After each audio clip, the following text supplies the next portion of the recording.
You're listening to Awards Magnet, a Gold Derby podcast hosted by Joyce and Christopher Rosen.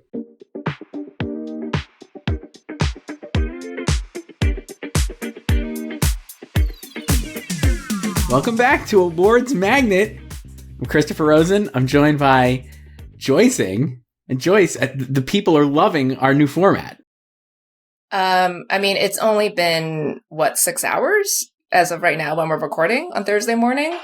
People love it, though, Joyce. And they love the way it looks. They love the logo, which is right there. But they were all very pressed about a missing item. One complaint. We have one complaint. One note. Many people are saying, where is Joyce's pillow? You're famous for the log pillow that you had behind you. It's right here. Wow. It'll just be a special guest from now on. You could just hold it. Not a permanent background character. I don't know if we'll have it week to week, every episode. Maybe just for mailbags? Maybe. But here it is right now, the famous Twin Peaks log pillow. I got to say, even Howard Cummings, production designer Howard Cummings, Fallout and Boardwalk Empire fame, he was looking for this because they ran out when he went to a Twin Peaks Q&A. Wow. And then when I talked to him, he was like, before we start, where did you get that? Because I wanted that. And I was like, I got it at TCA. Incredible. I got to say, it's been behind, we've done hundreds of episodes, Joyce. It's been behind you all the time. I never realized how huge it was. This thing is tremendously big. I think I've mentioned before when people have inquired about it, because I was in LA when I got it and I had to fly back to New York. I had to expand my suitcase to fit this in. Wow. Yeah. Worth it. Yeah. And now it's so famous in our pods. It is. They should send you like residuals for this. Showtime. Come on. Hit me up. Joyce, it's time for a weekly mailbag episode. This is the first for Awards Magnet, but it's really our 11th mailbag episode since we've been doing. Are you just going to keep mentioning the number every week? Maybe. I don't know. You can email us at slugfest@goldderby.com. These are real emails from our listeners and viewers. We'd love to read your emails, so please email us, and we'll read them on the show. But first up this week, Joyce, is Lewis. Looks like a first-time emailer. Hi, Joyce and Chris. What the hell is going on that the National Board of Review named Wicked Best Film and John M. Chu Best Director? Everyone is losing their mind about it this week. Everyone losing their mind about it this week is correct. That's from Lewis. I love any question that starts with, what the hell? That's a broad question. It felt like a very NBR pick. Don't you think so? I was not surprised that they did Top Gun Maverick. I was not surprised that it won Best Picture, but I will say I was surprised that John Chu won Best Director. I didn't think they would double up. Did you see that tweet going around yesterday of like the last like 4 winners? And it's like him, like Marty, or not, yeah, and Steven, and the Daniels, and PTA, and then John Chu. The best of the best choice. They really loved Wicked. They gave Cynthia Erivo and Ariana Grande a special award. For creative collaboration. It's like, we're not going to give you Best Actress and Best Supporting Actress, but we'll give you the Spotlight Award. I feel like the Gotham Awards are going to be taking notes on the creative collaboration front. They kind of did that this year with James Mangold and Timothée Chalamet. They were like visionary collaborators, I think. mean, as I've already said, their fake tribute award names last year were so much better. Like Icon and Creator. But anyway, I think...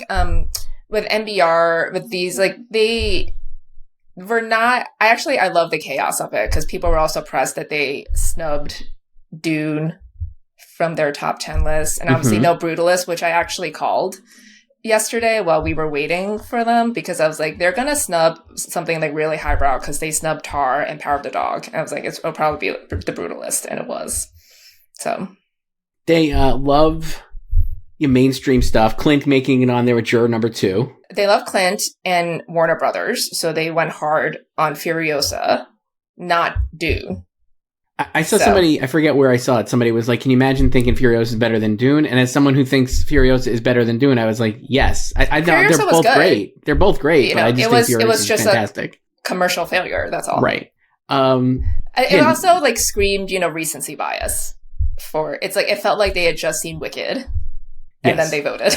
And also maybe a complete unknown, because Elle Fanning won Best Supporting Actress. Which was also hilarious. So we're recording this on Thursday. I will have, by the time this airs, I will have spoken to Elle Fanning, Joyce. I'm so excited. And then you'll put her into your top 5. I don't know if I'm going to put her in my top 5, but I'm very excited to speak to her. I thought she's really good in the movie. Other winners were Nicole Kidman, Joyce, Best Actress for Baby Girl. Great. No notes. So Daniel Craig for Queer, Best Actor. The queer heads are very excited about that one. And then Kieran Culkin won again, right? For Best Supporting Actor. Just gonna win everything. on top of his New York win on Tuesday. Yeah. So definitely shaping up to be the Davine Joy Randolph of the season. Yeah, if he could totally be the sweeper this year. So there's usually one. But yeah, John Chu for director. I don't know. I know people are really trying to make that happen at the Oscars. I'm not ready to do that yet, though. I think he could hit like everything and miss the Oscars. That feels right. No shade to him. It's and yeah, also a lot of tweets yesterday, obviously dunking on the lighting in Wicked. People really gotta. Yeah. I'm now on the what if I think the lighting is good bandwagon. That's how much people have been pushing back against it. That now I have to think the opposite. I'm like, stop talking about this. Yeah, I'm like totally impartial to it. Like it did not. I did think certain scenes were overlit, but it does not bother me as much as it bothers everyone else. Like it feels like it's like a personal attack on them, which they act like everything is. I get that one of the things that bothers me about this, I'm trying to figure out how to verbalize it, but I was like, when it's a movie that people love, like Nickel Boys, where the director makes a choice that is polarizing, but accepted amongst like the elite critical community, it's like, what a great choice. If you don't like that choice, you're the dummy. And I'm like, I don't necessarily not value judging any of these choices, but like Wicked looks that way because that's what they wanted it to look like. It's not a mistake that it looks like this. So like you might not like it, but I don't know. I think it's like it is a creative choice that they made. And so like they it should be okay. To do that. You don't have to like it. So right. And I feel like a lot of people, the tone is like, this is a mistake, or it's like they didn't realize how bad it looked. And I'm like, they don't think it looks bad. That would be my take. Yeah. No, it's the mob mentality of just like, this is the correct, the quote, correct way to do things. And then if you're in the dissenting group, that's the wrong way. But they chose to do this. Correct. That was their choice, and you don't have to like it. Next up is Harry Joyce. Emailed us at slugfest@goldderby.com. Hi, Joyce and Chris. The Gotham Awards were this week. Did you guys attend? What are your thoughts on the winners? Call me crazy, but I feel like having a jury of like 5 people, even if one of the 5 is Julia Stiles, pick the winners, isn't a great representation of anything. It's from Harry.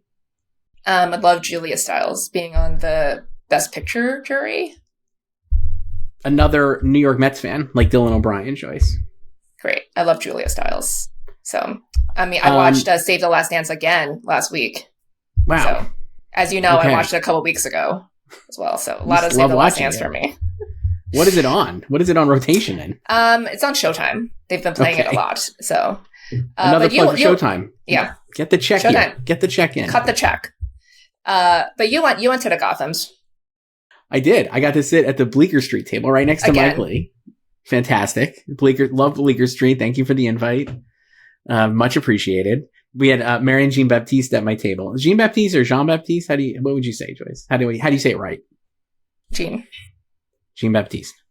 Her husband was very nice, very complimentary of you, Joyce. Big fan. The pod. But not you. That's fine. Does not need to be. I was like, I will relay the message. Well, thank you so much.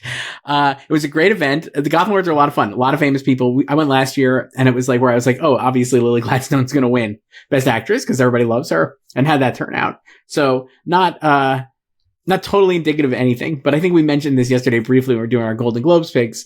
I did find that Sebastian Stan felt like the leader in the clubhouse of people who were on the fringe, who is very much embraced by the actors who were there, I guess I would argue.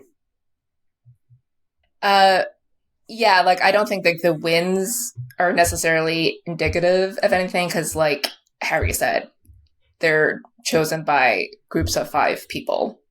Correct. So it's not the same as a mass majority of like hundreds of voters picking something, because you could change out 5 voters in a group of 200 voters and the result might not change. But you change out 5 people in the jury, the result, I'm going to say, is going to change.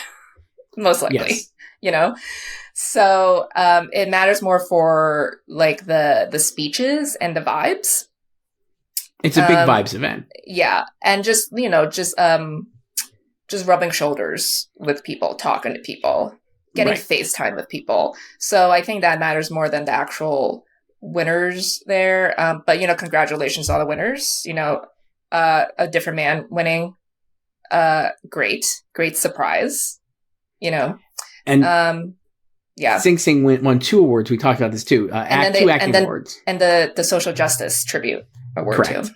And when they did, I think they did the Social Justice Tribute first. Huge standing ovation for the group, and they gave a great speech. And then Coleman Domingo won Best Performance, and Clarence Mack won Best Support Performance. They're gender neutral categories, so they were the only acting winners, really, other than Brandon Wilson, who won Breakthrough Performance, right? I think for Nickel Boys. Is that right?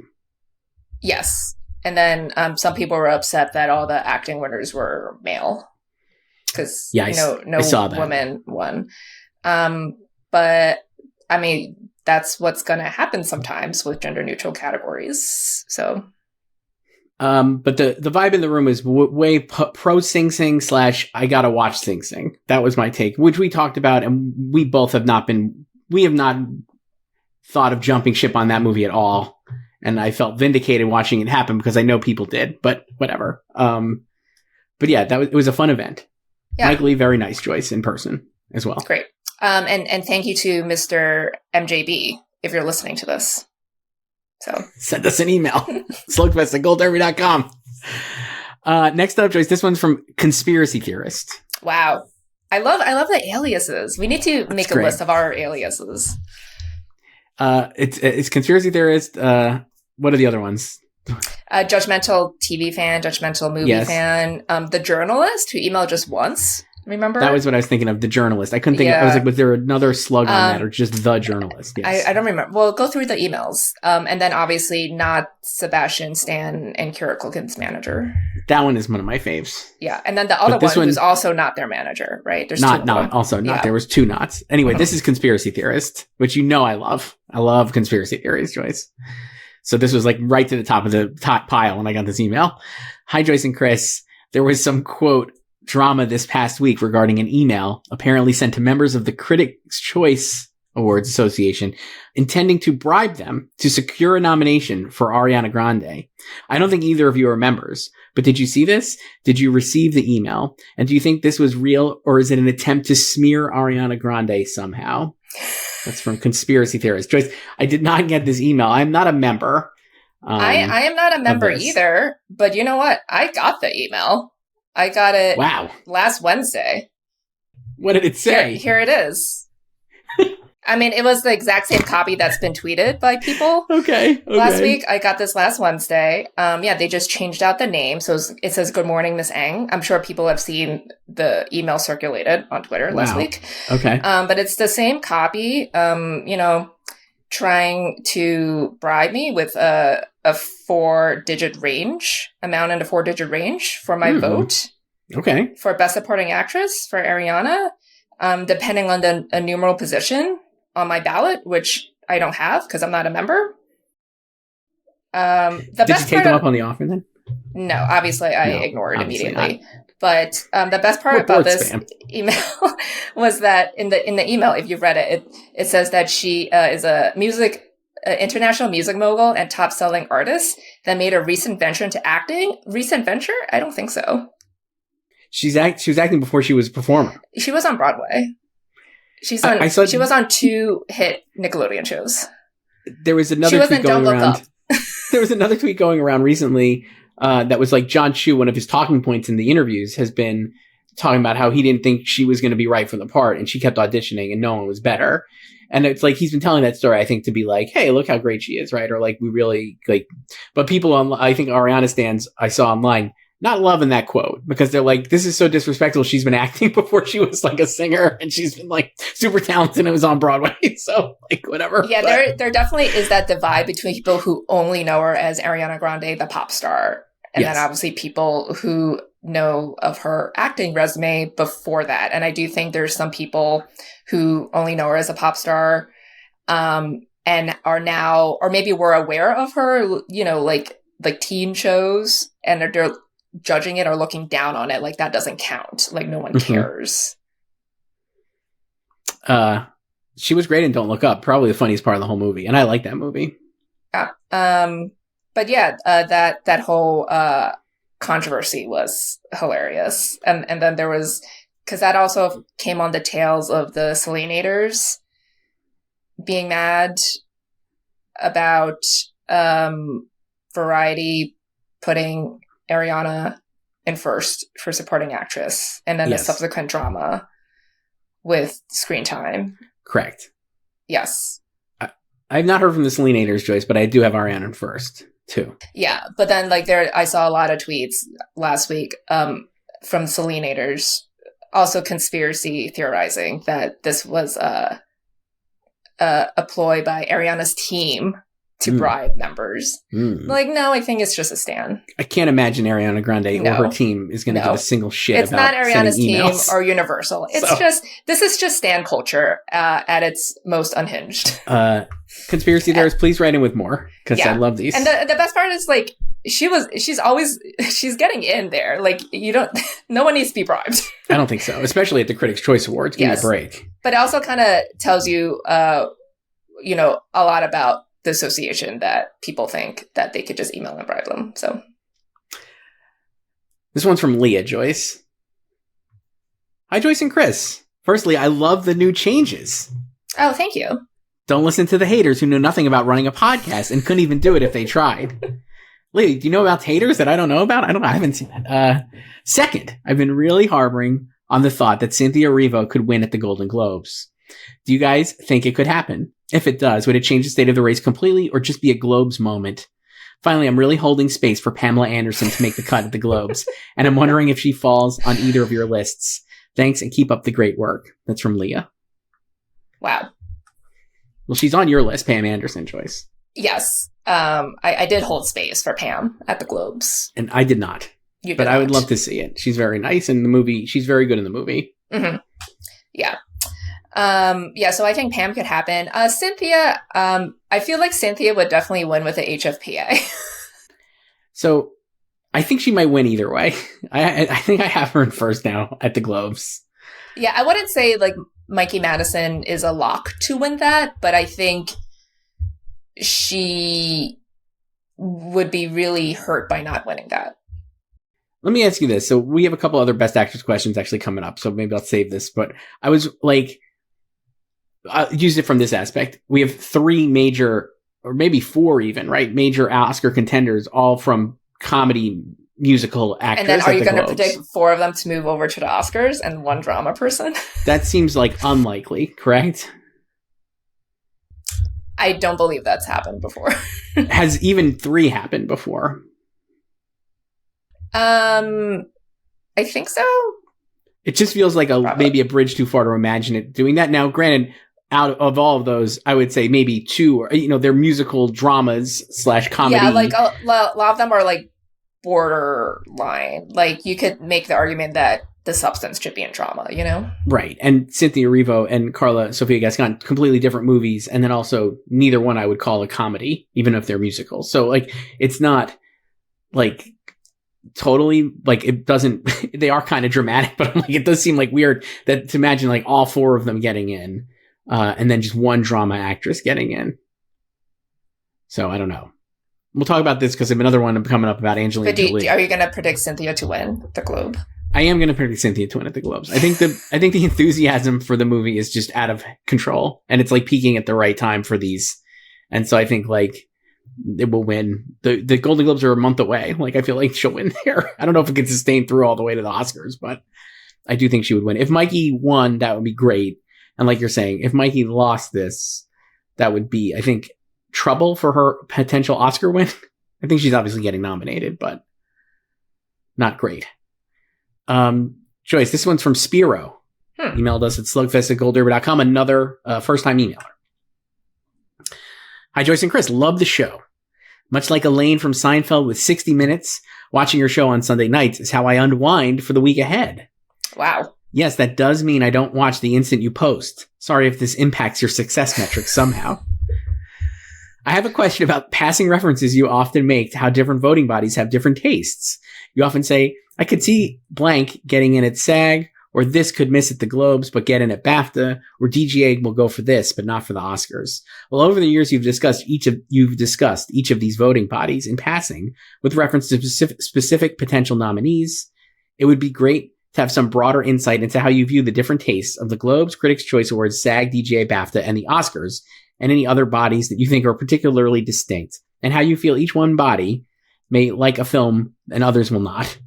Many thanks. That's from Spiro. Wow. I love a broad question like this. I knew you would. That's why I was like, I got to read this one. This is like right up Joyce's alley. Well, the Globes tastes are changing. Have changed. We talked about this yesterday when we did our Globes predictions, but obviously the old HFPA, which was like 80 to 90 members, they were, starfuckers, could be bribed. You know all about the scandal. You could read about that. And now, they've undergone reform, and last year they added 300 members. So now we just have 1 year of data to go off of, which is just this past year's ceremony. So, and then we had a lot of like frontrunners and steamrollers win on both the film and TV side last year. So it's hard to really extrapolate too much just from 1 year of data.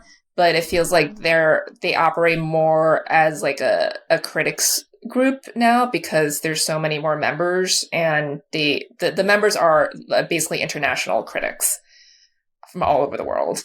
Right. And so that's what it feels like the Globes are morphing into. So it's like interesting to see this year what will happen on both like film and TV, because there's a lot of room for them to go either way. Like they could lean more like highbrow critics maybe, or just go back to like populist.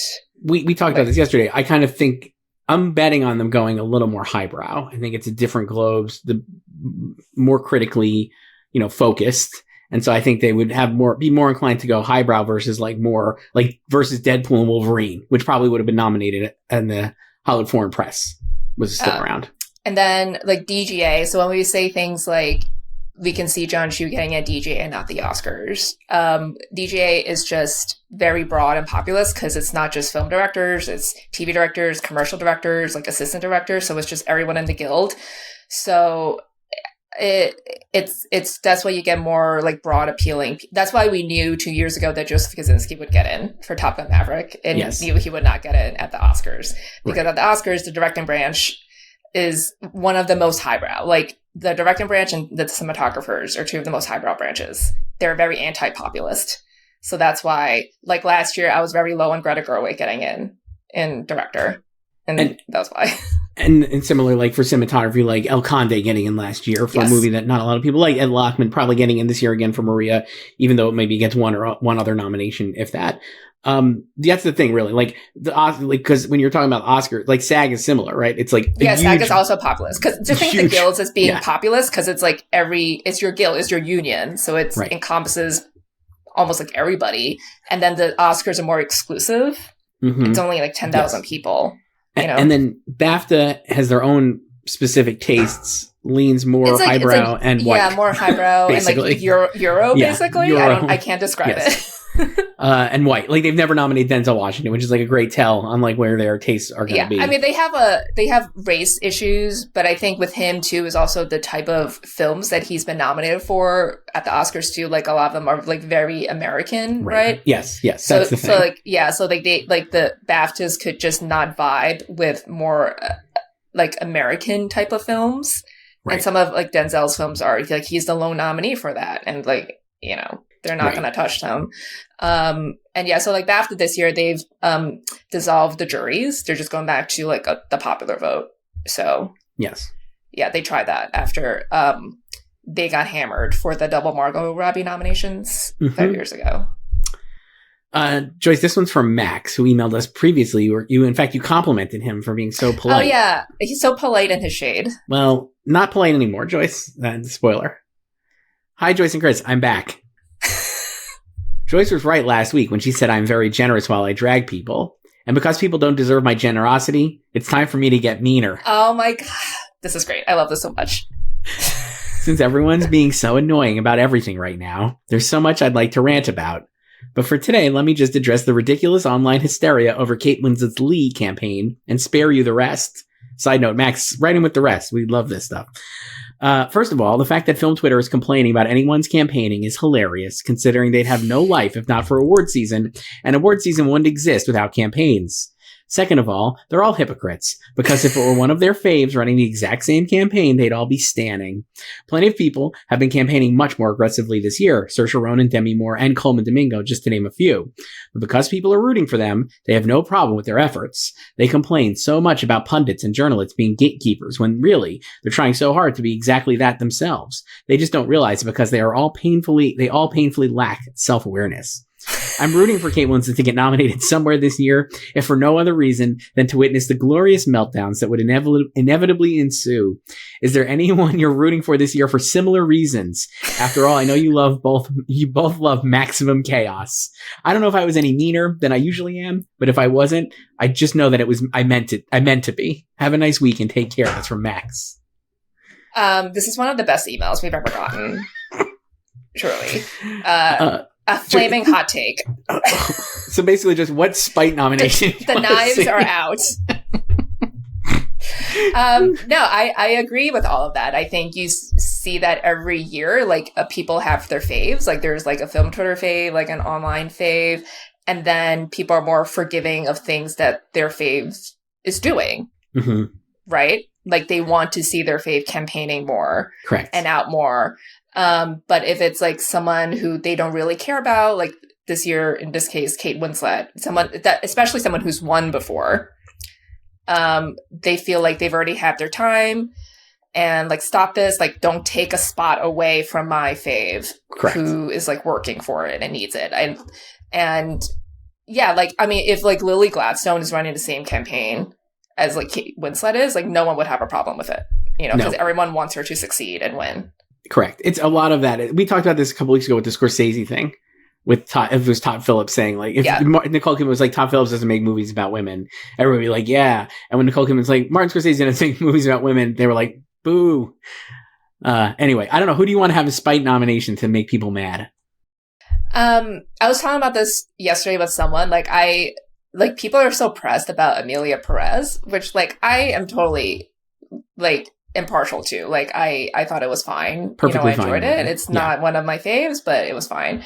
But and then now obviously it hasn't had a good week this week, so people think they're down on it and think they're gonna flop. So I would just love to see it succeed.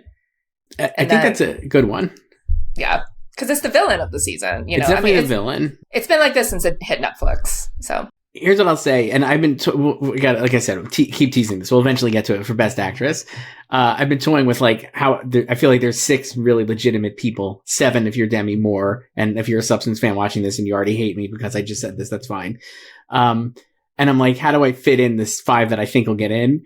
And I was almost going to say like Carla Sofia Gascon could miss, right, for Best Actress. But then I was like, today, Sean Penn talking about how much he loved the movie. Emily Blunt saying how much she loves the movie. We know like Greta Gerwig, obviously, and Lily Gladstone on the Cannes jury loved the movie. I was like, the actors love this movie. So like, and the industry does like the movie, but the actors specifically are like in the tank for this movie. And so, yeah, I think that it's going to do much better than people think at the Oscars, probably, and not going to flop at all. I don't know. Still don't think it could win because I do think it's too polarizing overall. No, it's just too divisive, but it could get in. It's kind of like a Maestro, like it'll get the nominations and maybe not win anything or maybe just one thing. I know people are down on Zoe since. One thing I would say, I was thinking of this too. When I saw it, Telluride, it felt like this is the cool movie, and that has been usurped now by The Substance. I feel like in other projects that are like cooler. Does it feel like once it hit Netflix too, did this movie get the ick? I kind of think it did. I mean, it was again, I've said this before, like when I was watching the movie, like the surgery song, I was like, this is not going to go over well online. Like it feels like it's going to be out of context. And it's like, you need to see the movie as a whole. And it's hard to say, like, I don't know, say like Netflix wasn't the right home for it, but it's just, like, as a streaming movie, you know, you could just be distracted. You could be on your phone and then just, you know. It's tough because, like, obviously with Netflix, it got the most visibility. Yeah, and like Netflix is obviously backing it. It's their number one. You know, they're supporting it as they should, you know. Yeah. They're running a great campaign for the ladies. Fantastic. But yeah, it's not really like a streaming movie. No. So, but I'm glad it got a home somewhere. This one's from James Joyce, who emailed us at slugfest@goldderby.com. Hi, Joyce and Chris, longtime listener, first time emailer. If you had the chance to, quote, Riseborough one small indie performance this year, who would it be? For me, I'd love to see Keith Kupferer get a surprise Best Actor nomination for Ghostlight. This is not my burner account, Joyce. But is that what you would pick? Yes. And in fact, he was at the Gotham Awards. So at the Gotham Awards, I went last year. Well, listen, I'll tell you the story quickly. At the Gotham Awards, I went last year, and it was a great time, and then I went home. And this year, at the end of the Gotham Awards, I had to go get my coat, and I ran into people I knew, like, you know, some friends or whatever, and they were like, oh, we're all going to the Bowery for an after party. Oh, wow. And I was like, you went to the cool kids party. Well, I was like, I didn't get any invite for this. Can I come? They were like, sure. So we go. I was like, is this like a thing? Like, is there going to be somebody at the door? And it's literally just the Bowery Hotel and the lobby of the Bowery Hotel. It reminded me of, remember in Almost Famous when they go in at like the Hyatt House? There's just like tons of people in the lobby. That's what this looked like. So it's just like, hey, look, there's Malcolm Washington. There's Mikey Madison. There's, you know, whoever, all these famos who are at the Gothams. There's Mark Edelstein. Like just hanging out at this lobby. Like there's one bar that was super crowded. Anyway, I was like, I want to leave. So I was just hanging out for a little bit before I left, talking to a couple people. And then one of the publicists came through and with Keith Kupferer, and he was like pushing through. And I was like, oh my God. And I just like had to be like, man, I love your movie. I was like, this is a great movie. I was like, you're so good. That's why you're picking it. I'm so happy to meet you. He was very nice. If you see the movie, like exactly like he is in the movie, like pretty much like, you know, nonchalant about it, all of it. But I really love that movie. I don't think it felt like it didn't exist for a long time, but it was nice to see it show up at the Gothams. And then I think it's Spirit Awards, right? Didn't he get nominated at Spirit Awards too? Yeah. Yeah, that's a good one. I think I would say Adam Pearson. That's another good one. That'd be great. Would be nice to see. But I'm glad these guys both are getting like some shine this season, right? Because Adam was nominated at the Spirit Awards too, I believe. Yes. And I loved when he fist pumped when a different man won the Gotham. Really cool. This one's from Frank, Joyce. Hi, Joyce and Chris. I think it's important to say that simply not predicting something will be nominated is not, quote, antidicting it. I know you know this. I know you know this. But I feel like you guys are always being accused of antidicting things, like with The Substance and Blitz and that Austin Butler thing. Antidicting is when someone actively chooses to omit a film or performance despite its realistic chances, just because they either don't like it or don't want it to get in. That's very different from just not being sure if something is strong enough to get in. You guys often don't antidict things. I think it's very valuable to put that out there. Love your content as always. That's from Frank. Is this my burner? Here's a PS, Joyce. You tell me. P.S. Joyce, how many times throughout this season discussing Demi Moore have you thought of the time Phoebe cuts Monica's hair like Dudley Moore by mistake? Hysterical. Maybe Demi Moore's gorgeous hair, in quotes, will help The Substance get in for hair and makeup. Frank, this is my burner then. Iconic episode, the one with Ross's new girlfriend, the season 2 premiere. Uh-huh. Yeah. I knew you'd Phoebe did not want to cut Monica's hair because, you know, she's so anal. And she finally does it. And then, like, Monica's wincing. And Phoebe's like, this is how he wears it. She's like, who wears it? But yeah, she confused Demi Moore and Dudley Moore, which is great.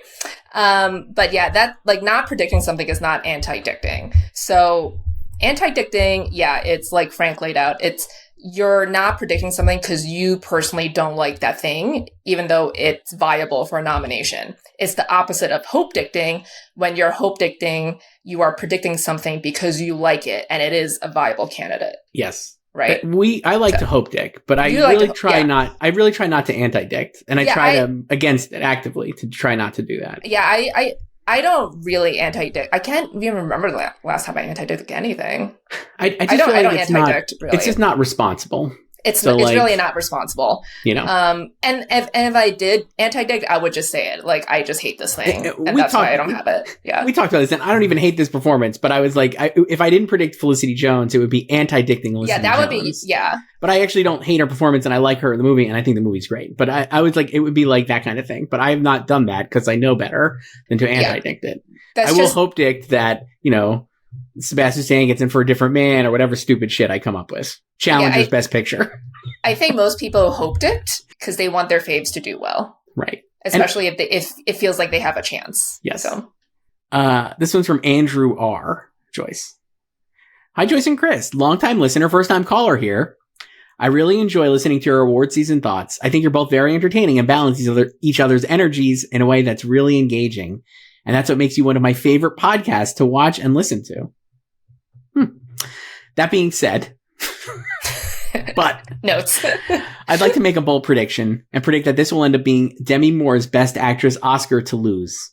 From the beginning, The Substance has been marketed as a career best vehicle for her, even with Margaret Qualley pretty much equaling screen time. And it has stayed in the conversation as a cultural moment for months. The subject matter related to what our society demands from women is so relevant to today's socio-political environment, and I really do feel like Hollywood at large will connect with Sue Sparkle as a character for this reason. In addition to the connection people might have with the film itself, I do think there's potential for a Sandra Bullock parallel here. Her performance for The Blind Side didn't garner too much attention in terms of critical acclaim, with critics groups sparsely nominating her. It seemed like she would be number 5 in the conversation at best. Most of the awards either went for Meryl Streep, for Julie and Julia, a veteran playing a beloved real-life icon, or Carey Mulligan for An Education, and Ingenue being touted as a possible early frontrunner. However, when Sandra Bullock won the Critics' Choice Awards, followed by the Golden Globes a week later, I think people really started to lock her in on the winning narrative and made it a reality. I can see the same thing happening with Demi Moore this year. Of course, her first obstacle is to get the nomination to begin with, but I think if it happens, she's going to win in my book. Thank you for all you do. That's from Andrew.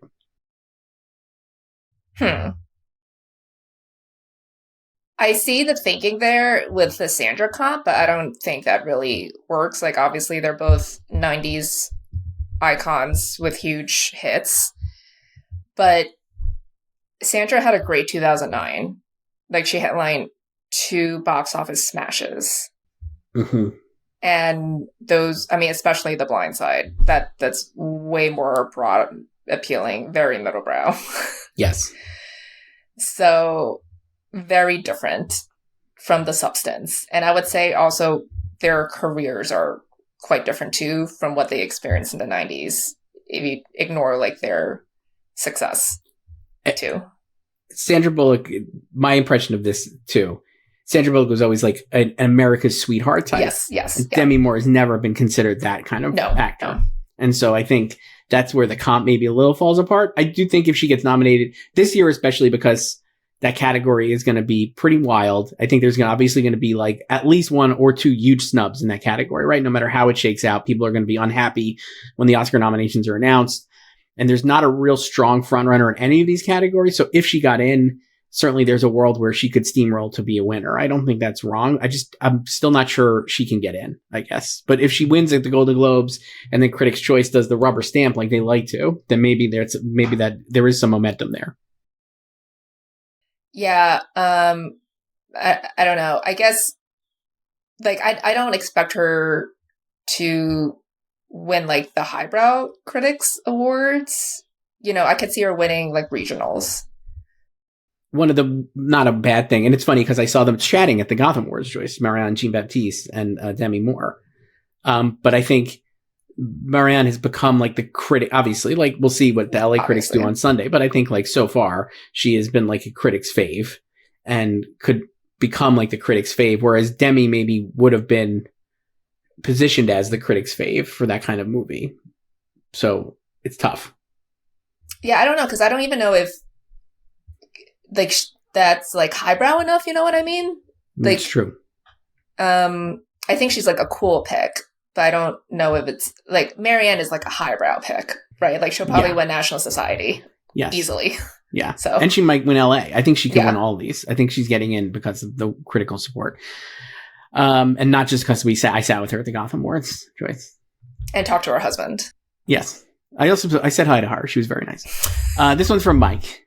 Hi, Joyce and Chris. Love the podcast and all of your great insights. My question is about Cynthia Erivo. I know there's been debate about if she doesn't get in for Best Actress, she would be this year's Margot Robbie. But lately I've been feeling that she will get in, and instead is this year's America Ferrera, a potential but not locked acting contender and a Best Picture nominee that has another scene-stealing, more comedic supporting co-lead performance that is getting all the attention. That is also in the big scene that everyone is talking about that goes viral. Feels very similar to Barbie in that perspective. I also feel like if Ariana Grande is in 1 or 2 and a real threat to win, the plurality of voters voting for her would spill over to Cynthia, given how much screen time they share. Plus, she's in the big scene that ends the movie that makes people go out on a high. It all feels like this will add up to her getting in. Of course, it's still early and she's not locked at all, but would love to hear your thoughts on this comparison. If you think it holds any weight, thanks for your thoughts. I can't wait for the next episode. That's from Mike. Cynthia's America? Yeah. Yeah, I mean, like, it's like a big moment. I would say there's probably more big moments in Barbie. You know, obviously, I'm Just Ken. But obviously, that was America's big moment, and Defying Gravity is Cynthia's big moment, and like the climax of the movie in Act 1. I understand the thinking about, you know, if you're voting for Ariana and she's your fave, like you have to vote for Cynthia, but they're in 2 different categories with different competition. So everyone who ranks Ariana first could rank Cynthia in first in Best Actress. That doesn't guarantee both of them getting in because they have different competition. There might be more people ranking Mikey Madison in first, and Nicole Kidman in first, and Angelina Jolie in first, and Demi Moore in first. You know, I don't disagree. One thing I would say is, and I was thinking of Best Actress the other day, I was like, we talked about that Cynthia as Margot comp, and I don't think it works totally because I think like Defying Gravity is such a moment, and Margot never had that in Barbie, right? So like that's where I think the comp kind of ends. But to me, I was like, what if Carla Sofia Gascon is Margot Robbie?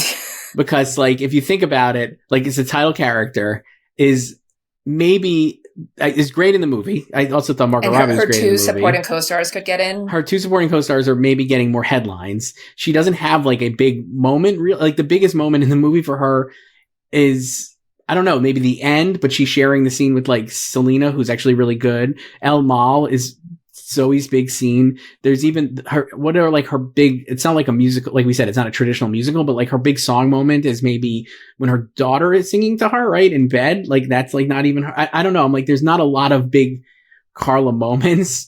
And she's also arguably like a co-lead. So I was just like, wouldn't it be funny or ironic if she's actually Margot? I still think she will probably get in, like we said before, because I think the actors do love the movie and she is so part of it. But I think that's maybe the better Margot comp.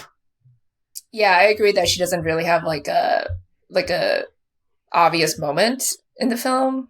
Yeah, so that might work better. I mean, like people are probably low on her this week because Amelia has not had a good week. Correct. This week, so people are probably moving her down as well. I almost moved her out, Joyce. We'll talk about this in a second. You mentioned this yesterday. Yeah. Okay. This one's from David L., our old pal, Joyce, checking in. Hi, Joyce and Chris. It's someone who has multiple questions that need answering, and apologies for the length, but I wish you don't edit this. Oh, dear.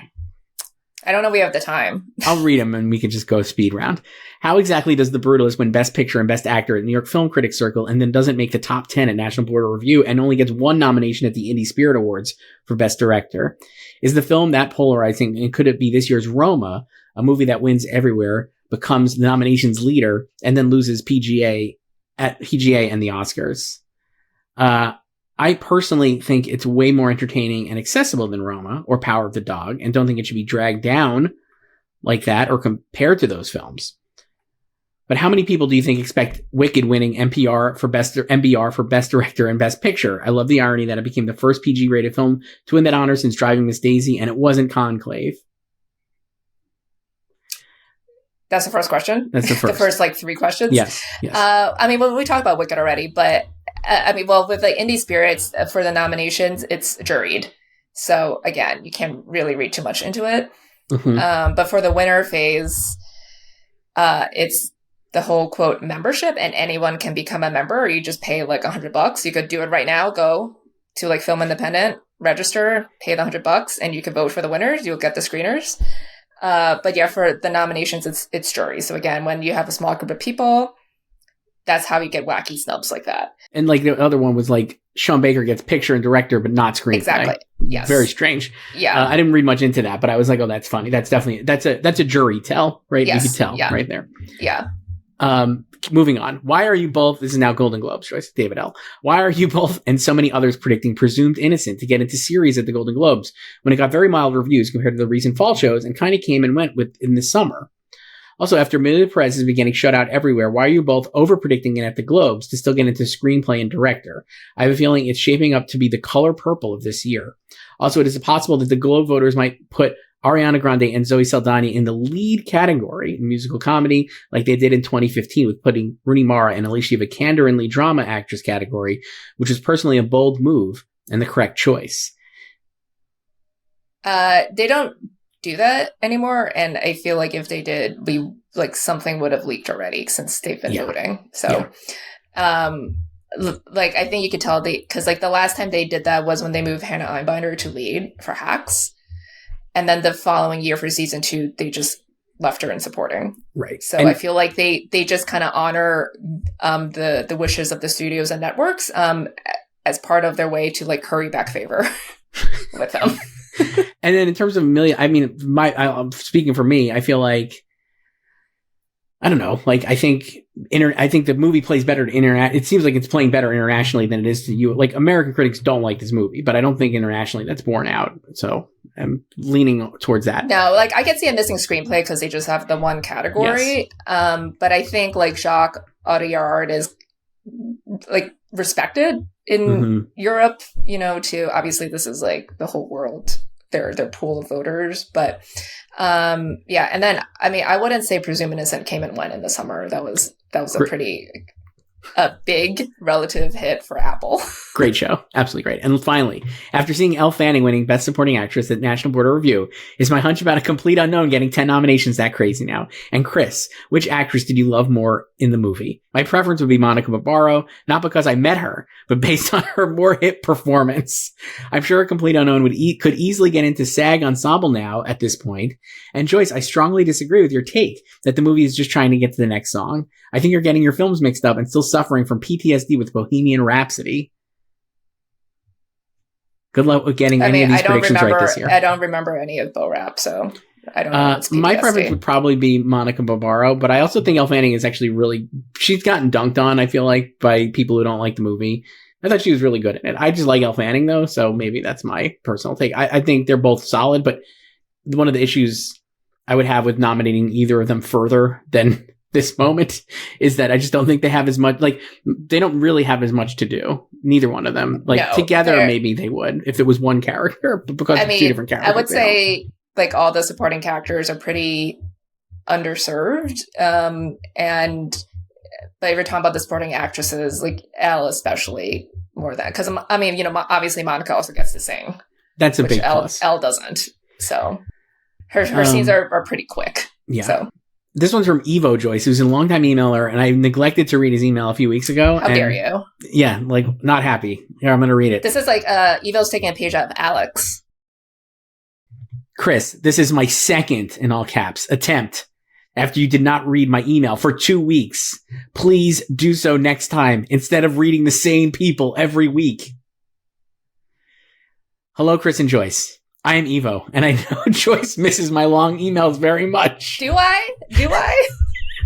I have one question and 2 important and relevant remarks.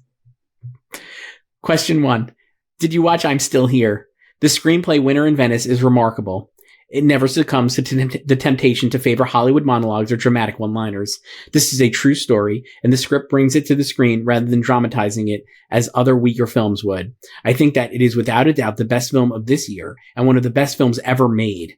It will be part of the best list for years to come. Fernanda Torres gives one of the most jaw-dropping performances and is more deserving of an Oscar nomination. In fact, I put her in my predictions. If her mother made the list years ago, why not her? The film is truly heartbreaking, deeply touching, dark, celebratory of life, hopeful all at once, an intimate and tender family story, and a vast historical context. A perfect movie with no flaws. I experienced it as if the events on screen were happening to me. 11 out of 10, superior to Emilia Perez in every possible way. It must win international film. What a... Just Emilia Perez catching strays for no reason here. Well, wait, 2 and 3 are 2 is all about Emilia Perez. So hang on. Number 2, if you ask any fluent or native Spanish speaker like myself, you would know that Selena Gomez's line delivery and Emilia Perez deserves a Razzie. She sounds so wooden, fake, and like she is reading the teleprompter. She herself said that she knows her acting in Spanish needed more work, but this is sadly an understatement. Speaking of Razzies, did you watch Megalopolis? Coppola and Adam Driver must win if there is any justice in the world. How can someone as Coppola make such an empty and shallow movie? And finally, Isabella Rossellini's role in Conclave is not small at all. She is sprinkled around the entire movie, and she has many amazing scenes with face acting only. For example, when Cardinal Benitez is presented for the first time, and he praises the sisters for their cooking in his first blessing. Her big scene is not a short monologue. It is a huge, all caps moment of public autonomy for a woman in a world where women are silenced by much more powerful men. She will make it in, especially above Selena Gomez. Yeah, I agree about Isabella. Great face acting. And Matthew Stewart timed Conclave finally. She's in it for, I believe, 8 minutes and 16 seconds or something, which is like 10 seconds more than Judd Hirsch in The Fabelmans. Yes. And I have seen I'm Still Here. I thought Fernanda was great. Do you think it could get any... what about screenplay for that movie? Feels like it could happen, right? Sure, get in, not win. Yeah. I still haven't watched it. I got to get the screener reset, Joyce. Wow. They expire. The screeners expire. And you know what? If you don't watch them in time, that's it. They're gone. This one's from Joel, Joyce. We got a few more. Hi, comma, right to the point. Love your podcast and have never sent an email before, but I have a burning question that I need to hear your answer to. Why are so many people predicting Angelina Jolie to get nominated for Maria when there seems to be no heat behind the movie or the performance? Most of the reviews were middling for the film, though they were more positive on her performance, but they were not ecstatic about the performance either. It is just weird to me that she is so solidly in the top 5 for Best Actress ahead of actresses and performances who seem to have much more popular and critical support, like Nicole Kidman, Marianne Jean-Baptiste, and Demi Moore. It seems to me that they should be more likely to get nominated because they are more likely to be number 1 on ballots, where I cannot imagine many people ranking Jolie number 1. Can you explain this to me? Thank you. That's from Joel. We talked about this last week when we talked about Maria. I think there's just a segment of, like basic voters who love a biopic performance. So I've dropped now Angelina Jolie. You were debating dropping her and Carla yesterday. Okay, so Scott Feinberg has her winning now. I've talked to another pundit who told me he thinks she could win too, Wilson Morales. Maybe she could win. I want to fit. Here's what I wanted to do. I was like, Nicole Kidman, I think, is getting in. She won the Volpe Cup, won MBR. People love Nicole Kidman, loved her and Baby Girl, right? Marianne Jean-Baptiste, critical fave. Feels like she'll get in at BAFTA. Already won New York Film Critics Circle. Maybe wins LA. In at the Golden Globes as well. Probably not SAG. I'm like, okay. That's 2. I'm like, Cynthia Erivo is a phenomenon. I feel like the movie is obviously a huge hit and people really like it. And I think she's going to get in. And I was like, I'm not dropping Mikey Madison. And so they came down to Angelina Jolie or Carlos Sofia Gascon. And I don't know. I was like, I know the actors love Emilia Perez, like we just said. And I think she's really great in the movie. And I think there's a lot of passion for her performance, even if there's less passion for the movie. But I actually think there's a lot of passion for the movie industry. So I was like, maybe Angelina Jolie misses to get the 5 I want in. That's what I came up with. So I actually took her out. I don't know. I mean, you've dropped her before, so this is not. It just feels like the one thing I will say is, and it doesn't mean anything, but there is not a lot of heat on that performance or movie. No, I would say the difference between, how we've said that Maria is more accessible than Jackie and Spencer. I think that's true. But I think the difference between Maria versus those 2 movies is that there was way more passion behind Jackie and Spencer from its ardent fans. And it feels like Maria does not have any ardent fans. I could think of one. And I'm like, I think that is maybe the issue. Like Joel was saying here, what if this year, especially because the field is so competitive, it feels like the number ones, there's a lot of number 1 potentials, and Angie maybe is 3 on most ballots, right? And maybe that knocks her out. Maybe because there's so many others getting so many number ones, maybe 3 is not good enough this year. Yeah, but I could still see her getting number ones, because I think people just kind of look down on these type of performances. It's like the same thing with like Annette Bening and Nayad last year. I mean, totally different movie, but it's like the same type of like biopic, real life thing, and people. So that's what gave me pause, because I was like, we have like Netflix literally just did this last year with Annette Bening. Yeah, like that was way more basic. That movie is way more basic. And with Carey Mulligan as a real life person in Maestro, which is maybe more comparable to Maria, I would argue, in terms of tone. Yeah. But Maria, people were more willing to predict Carey than right. Annette. So I'm like, they already did all of that last year. We've got like Renee Zellweger winning for Judy, Marion Cotillard winning for La Vie en Rose. Like, historically, this is the kind of performance that would win or could win and also would get nominated. So I'm like, part of me is like, of course she'll get in, but I just look at the other potential nominees. I didn't even mention Demi Moore, and I'm just like, I don't know. There's just so much more passion behind these other nominees. Maybe. Like we said before, there will be some big snub. There's going to have to be some huge snubs in these. And even now, I would say like Marianne Jean-Baptiste would be considered a snub, I think, if she doesn't get in. So, Joyce, we got time for a few more. This one's from Noah. I want to read this quick, and then we got a couple other fun ones to end it. Hi, Joyce and Chris. Sorry for the long email. I got to say, no, it's not that long, but good self-awareness. Keep these shorter. I only just discovered the podcast a few months ago, but now I'm hooked and look forward to new episodes every Thursday and Friday. A couple of mailbags ago, when Chris, a middle-aged straight man, nonchalantly read that, quote, Demi Moore and Margaret Qualley were serving cunt, I died laughing. I actually had the chance to see Nickel Boys last week, as of the time of me sending this email, with a Q&A from Ramel Ross. I was excited to see the film due to the hype, and I've seen online on film Twitter, the hype I had seen online on film Twitter, though I knew I'd probably be disappointed because I'm very much a normie. I didn't end up fully clicking with it, but I think I liked it. It was no film I had seen before. The first person POV didn't actually throw me off that much, besides from the very awkward moments where the characters would talk directly to the camera like I was going to get a side quest from them in a video game. I mainly got thrown off by the meaning of the archival footage and the symbolism, like the alligator. Also, I couldn't hear what characters were saying because they were mumbling so much. My question is whether or not the online hype has caused people to overpredict Nickel Boys, which may have few champions but also be too alienating for members of the Academy. At the same time, I didn't think the first person POV, most of the movie, was that alienating, so maybe more people will click with it than I think. Best, that's from Noah. Well, I mean, I think it's definitely like a film Twitter fave film. Like, it's not a populist mainstream film, so it's gonna have more hype online among like the Oscar watching circle and the critics circles. You know, they were obviously all very excited when Ramel won at Gotham and New York film critic circle for best director. You know.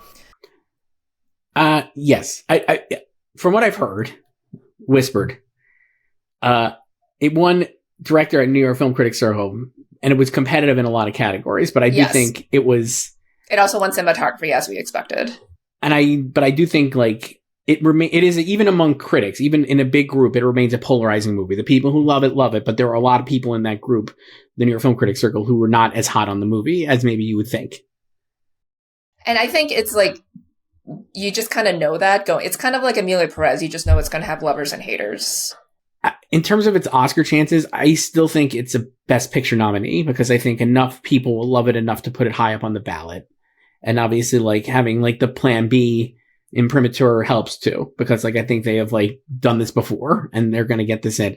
Ramel Ross for director, I think he could get in. I could think he could not get in. It's such a small branch, obviously, and they're very highbrow and they have very specific tastes. So I could see them responding to that aspect of the movie, that it's very POV. And also the thing I love about Ramel Ross, I interviewed him, Joyce. He's very nice. And even his speeches, I love that. But he has no illusions of anything other than the fact that he made a very arty. He's very self-aware. Yes. Very he knows he made a very arty, strange movie for normies, and he's just kind of go with it, but he's not like backing down. He's not trying to pretend that he made like, you know, something. He's mainstream. not trying to spin it. No, he has no illusions that he made anything other than like a real like cineast work of art. And so I think that maybe will help him with the director's branch because I think they like that probably. So I think he can still get in those two big awards. I don't think it's going to win, but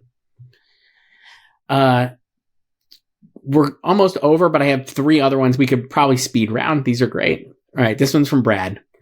Hi, Joyce and Chris. Just a random thought. It seems we're in an era where former Disney Nickelodeon stars of 2000s are getting roles that are garnering Oscar buzz. Without doing specific research, I'm remembering Zendaya and Keke Palmer in recent years, and now it seems Selena Gomez and Ariana Grande may actually get nominations. Do you have any thoughts on who should be next? Also, how mad will Lady Gaga be if Ariana wins an Oscar on her first acting nomination after all of her method madness? Stay classy. That's from Brad. I mean, don't forget Austin Butler. So he didn't do any research, but there you go. So who's next, Joyce? I don't know. Who do you want to be next? I'm way too old for this. I don't know any of these shows. I mean, Miley Cyrus count? We could do Miley. Count? Yeah, does she count? She'd be great. Get her an Oscar for that song from Last Showgirl. It's good. Well, I think we're talking about like acting. I know, but I'm like, she should get her involved in the season. So then when she acts, we could do the Sprouses. Oh, I like them. Like Sweet Life of Zach and Cody. Sure. Yeah, I like them a lot. Dylan and Cole. Let's do that. Okay. So, yeah. Joyce, you'll recall Bianca is now our this or that She's kind back. of gal. Yes, she has another one. She does. Okay. Hi, Joyce and Chris. It's Bianca. This might be too easy, but let's do it anyway. Rafe Fiennes or Joseph Fiennes? Oh, I mean, Rafe. I was going to try to make the case for Joe because I do love him in Shakespeare in Love, but Rafe He's great in Shakespeare in Love. Rafe is unimpeachable. No one could do in Conclave, which I'm not as high on as other people. The scene where he is like telling John Lithgow, like he's reading John Lithgow for filth, and John Lithgow's like, we didn't have this conversation. And he walks away and Rafe is like, but we did have it. It's just the best. I think it's like one of the funniest things the whole year. Like, so good. He's just great. He's just a great, like, he's so versatile. Not that Joe isn't, but, yeah, I mean, sorry to Joe. What kind of relationship do you think they have? I don't know. I do love Shakespeare in Love. I love Shakespeare in Love. I'm looking something up here. Hang on. Rafe Fiennes is. Do you think Rafe has watched The Handmaid's Tale? No, absolutely not. It's funny. I was always like, oh, Joseph Fiennes must be so much younger than him, but he's really not. He's 54 and Rafe is 61. So they're actually pretty close. I was like, it felt like Rafe was like 20 you thought years they were old. like 20 years. I thought they were like 20 years apart. But no, that's not the case. And last email here, Joyce, here at slugfest@goldderby.com, where you can email us. Hi, guys. This one's from Victoria. Hi, guys. It's that time of year again. What was on your Spotify Wrapped? Oh, my gosh. I'm loading it up right now. Well, I mean, you know, my top 2 is the same every year. Well, I was going to say, obviously for me, Awards Magnet was close to the top. I love listening to myself like a pretty bird. Pretty bird. That was not in my top 5 podcasts. Oh, no, wow, it's making noise now. It's making noise. Hang on. Just download the screenshots. What are you doing? I can't do it. I have it on my phone, though. I know what I did. My top, I'm not going to show it, but mine were Taylor Swift was my top artist, then Chappell Rowan, then Pearl Jam, then Weezer, and Trent Reznor and Atticus Ross, because I really love the Challenger score. Love the Weezer sneak in there. What were your songs? Literally the top first 5 songs from Torture Poets Department. I just listened to that over and over again.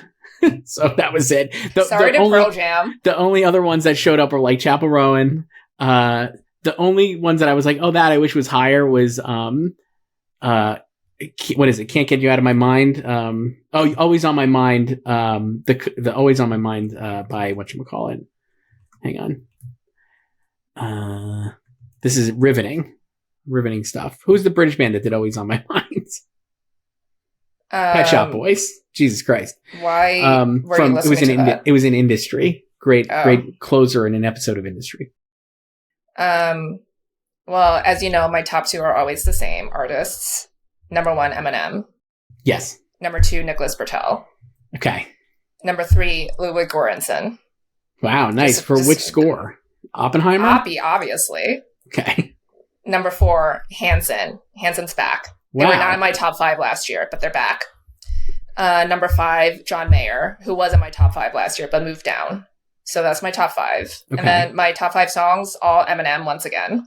All Eminem. Obviously. So Houdini, Without Me, Real Slim Shady, Mockingbird, and Lose Yourself. So, wow. Because sometimes I just play like his artist page, the songs. So like these are like the most popular. So I was kind of disappointed. Like more tracks from the death of Slim Shady did not make my top 10. So only Houdini made it, which was the first single. But you know what was number 6? What? Andante Risoluto. Still that was great. Number 6. And then number 8 was American Prometheus. Nice. So, I gotta say, I love Oppenheimer. I did not listen to the score that much as I would have liked. Let me look. I just want to look at 1 second and see what other scores I had on my list. This is riveting again. I know. Well, top songs. You know, for like your music evolution for my October, I was theatrical instrumental soundtrack, and it says listening to artists like Nicholas Bertel, Ludwig Göransson, and Volker Bertelmann, because that was when the Conclave score dropped. The Conclave score is great. Yeah. So my top songs, like I said, all of the Taylor songs. Next was, so that's the top 5. Pink Pony Club with 6 from Chappell Roan. Vampire 7, Olivia Rodrigo. And then number 8, future Oscar winner Maren Morris for Kiss the Sky from One Wild Robot. Then more Taylor, always on my mind. Pearl Jam checking in. A couple of Pearl Jams. I'm looking for other scores. I can't believe you. I have more Succession score. I have It's Done at number 10, right behind Till I Collapse, which is now eligible for Diamond in the US. So it's the first non-single to be Diamond once Interscope gets the certification for Eminem. And one I wanted to shout out, buried down on the bottom of my list here, not maybe in the 20s. Don't Want to Be Yours. Lady Raven from the movie Trap, which I feel is unjustly ignored in Best Original Song conversation. Wow. Just we're way over here talking about our Spotify Wrapped. What podcast do you listen to? My top 5 podcasts. Well, number 1 was Pod Meets World, The Boy Meets World Rewatch podcast. They do 2 episodes a week, and sometimes they do multiple episodes, we do sometimes. Like last week, they had 3 episodes for Thanksgiving week. So that was my number 1. Number 2 was Family Trips with Seth Meyers and Josh Myers. Love that pod. Number 3 was Served with Andy Roddick, obviously. Okay. My tennis pod. Number 4 was Smartless. Zoe Saldana guest this week on Smartless. And then number 5, you'll never guess, but it was the official Hacks podcast, which obviously only ran a month because they did it for just season 3. Wow. So those were my top 5. I had Bill Simmons pod. Of course you did. John Jastrzemski, who hosted New York pod for The Ringer. Us. That was my top 3. We rule. I love listening to us. I could listen to me all day, Joyce, but we have to wrap it up because we're running way over. Email us at slugfest@goldderby.com. We'll be back Monday to break down the Golden Globe nominations, Joyce. I can't wait. You're not going to change anything before then? No. All right. I'll talk to you later. Bye. Thanks for listening to Awards Magnet. The show is produced by Aaron Greenwald. Our logo is designed by Chelsea Sikora. To be part of the show, email us at slugfests@goldderby.com. and follow us on social media @GoldDerby.